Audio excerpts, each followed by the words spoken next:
Hi, back to Dubai. Travel was smooth, but my son had fever, like I had mentioned 2, 3 days ago. But in the airplane, he was fine. But since today morning, yeah, again he got a temperature, so he was just in my arms and just putting him to sleep, and me sleeping, dozing off with him on and off. He's by God's grace a little better right now, but I've still given him a bit of brufen. He's just gone down in the play area. And before he's back, I thought let's shoot a video. It's been a while. I hope he gets better soon. It's such a I'm a very worrisome mother.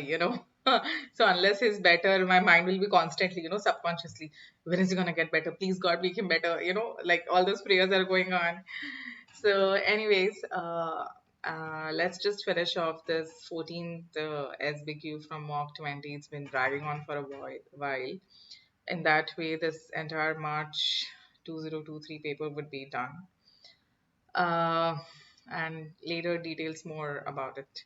So, anyways, a 26-year-old young male prisoner patient requires comprehensive care for his badly broken down upper anterior teeth. Okay, he's 26-year-old and he's already a prisoner.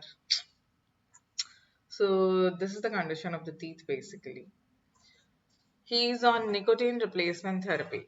Okay. The nature of caries in the adult patient alarmed you. Of course, if in a 26-year-old I'm going to see something like this, it's going to alarm me.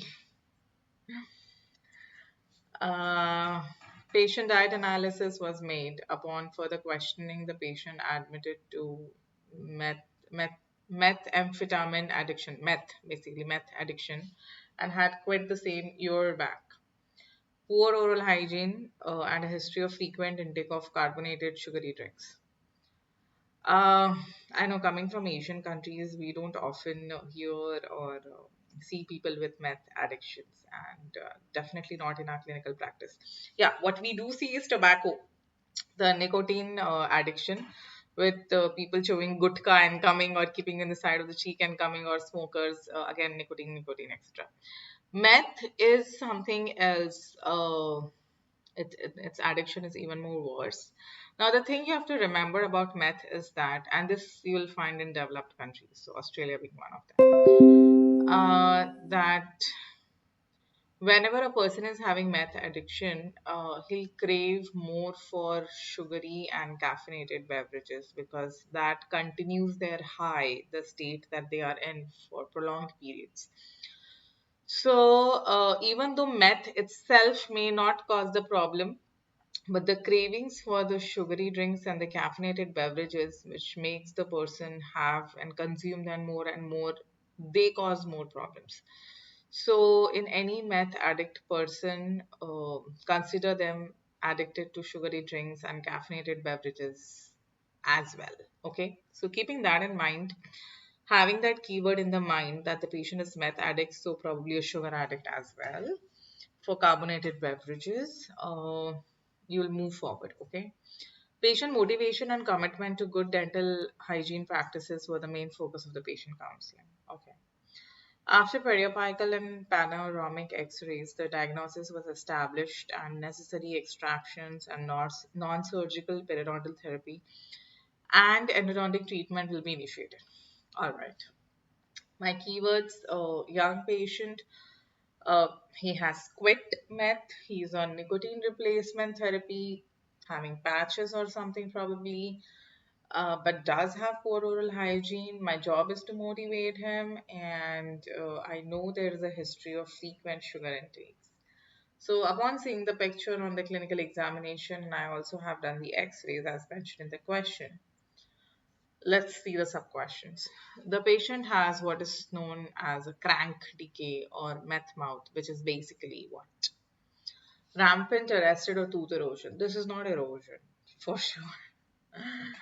Arrested lesions, well, you may feel that this is black now, so it's arrested, but that's not the case. See, whenever multiple teeth are affected in the mouth, it has to be a rampant decay.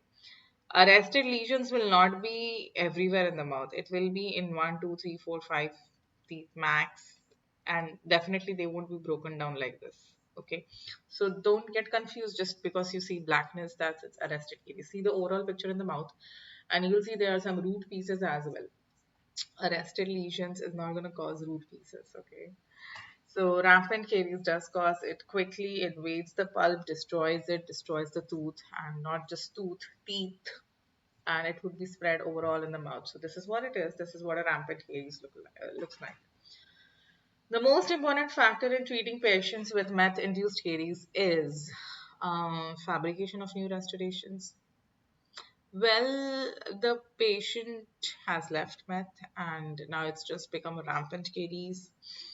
Any rampant caries patient, if you treat them well, you can fabricate new restorations. Discontinuation of use of meth, valid point. Frequent dental visits. Frequent dental visits for what? To meet you? See, there will be frequent dental visits for the treatment in the start, but after that, would that be the most important factor? Fabrication of occlusal device. Um, Here, nowhere it is mentioned that the patient needs an occlusal device, and even if he needed one, that would not be my most important factor. My most important factor in treating with any addict patient is to make sure that that addiction doesn't come back.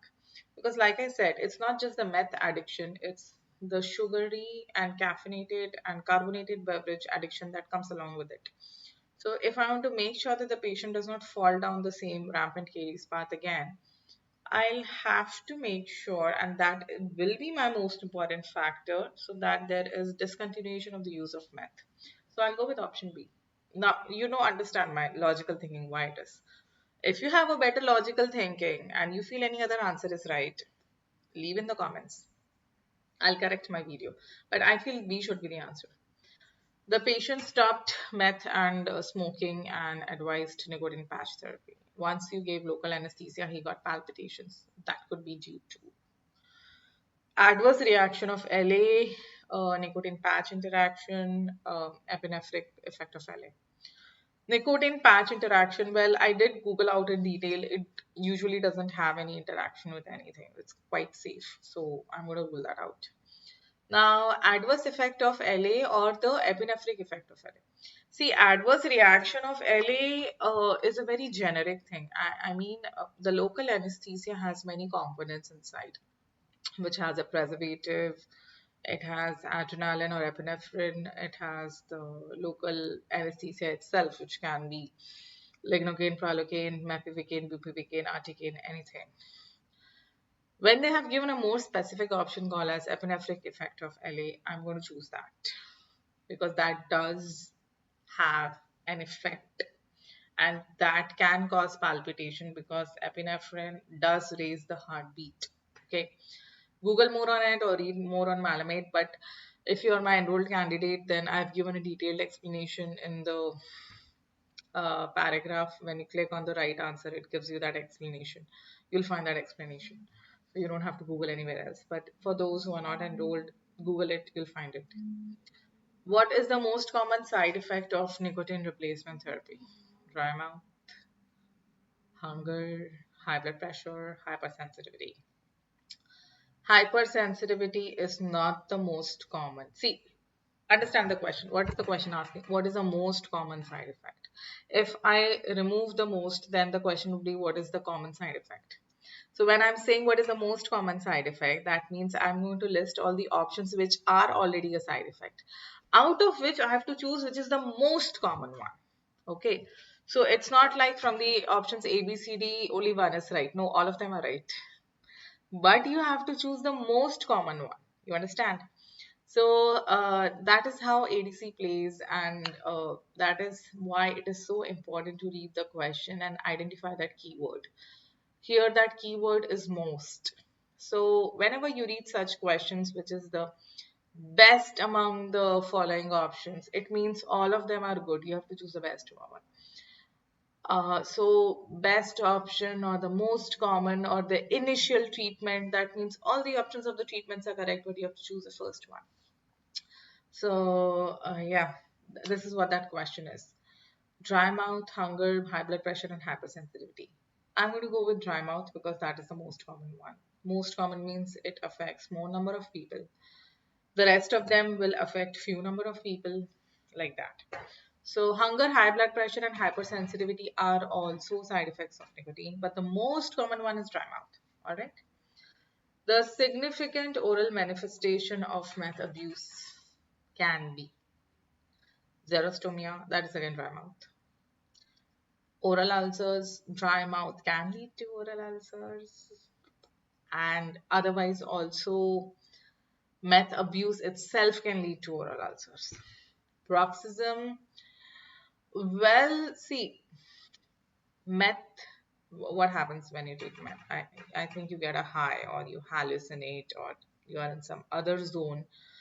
And when you are in that other zone, you can have bruxism. You can behave in a very weird way.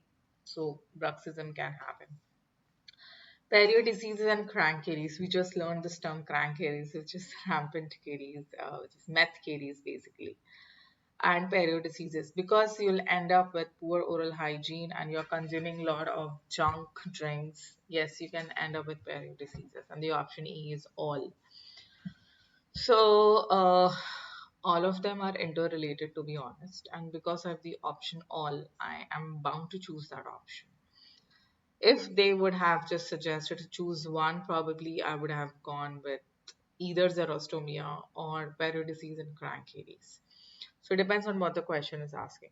So from this video, what you're supposed to learn is read more about meth abuse. If you belong from a developed country, you have seen people like this, you have a first-hand experience. From all those like me from Asian countries, we usually don't hear of meth abuse. I mean, it's not that common. Neither have I ever seen a patient with meth abuse. And after choosing pediatric dentistry, definitely have not seen a single patient. None of the children do that, by God's grace, so far. No, the world is still a safe place for children. So, yeah, read more about it. Read more about the term crank caries. Read more about rampant caries and other types of caries. Caries again reminds me of the book Nikki Farouk. I just shot a video on it, right?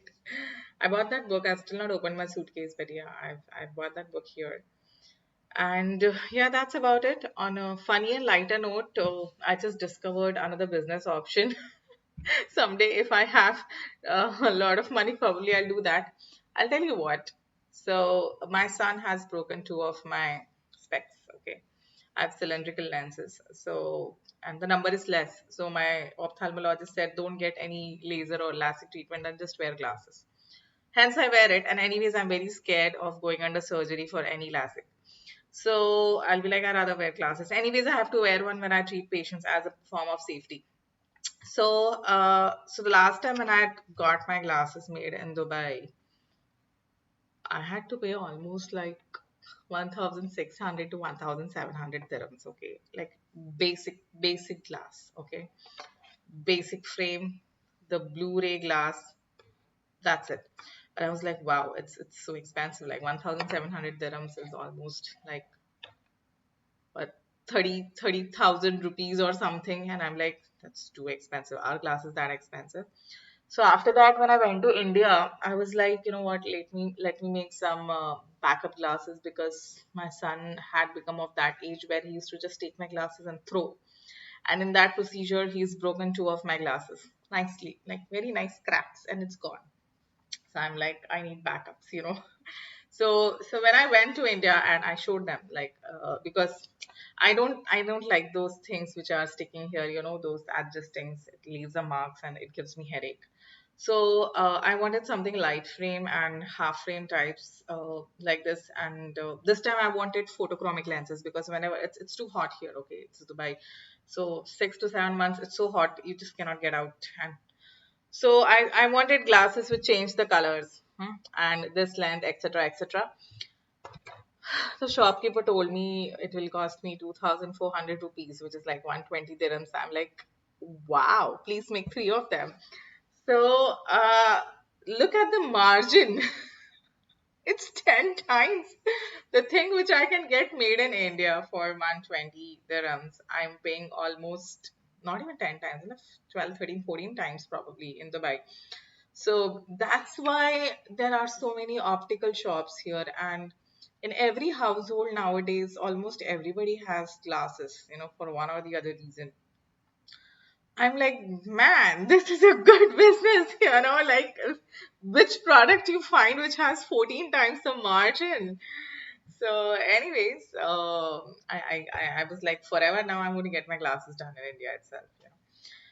Sometimes you just take things from your. I know not everybody has a chance to go to your own country and do things back because of the convenience, or you just need it on an urgent basis, etc. But I think if you plan properly, you can save a lot of money buying a lot of things from your own home country, wherever it is. This place, yeah, sometimes gets very expensive. But anyways, a little less pain I will feel in my heart if my son breaks these glasses now. So yeah, that's on my end, and I'm glad I finished this mock 20, and I'm gonna start recording mock 21. Um, all those people who are watching this video and appearing for the September exam, high time you start studying. I mean, don't start studying later than this, because then you'll be overloaded with study material and you'll not be happily prepared for the exam. Also, I assume a lot of you got the emails to pay for the Pearson View, this thing, exam fee for written part one Australian exam. But you are confused that the location is not mentioned. They'll email you a month before or 3 weeks before, and then you can choose your location. Don't worry about it. Or just pay for it and be uh, the registered candidate for the exam. So, anyways, happy studying, guys. And if you need from me to understand something more, or you want me to say something more about anything else, just leave in the comments and I'll do that in the next video. And pray for me and my strength to go through, especially uh, all those mothers out there and fathers out there. You know how it feels when your own son, who's like just 2 year old and falling sick, and your heart is like out there. You know what I'm going through, so please pray for me. And my heart is out to all the parents. I feel you. I feel you. Bye.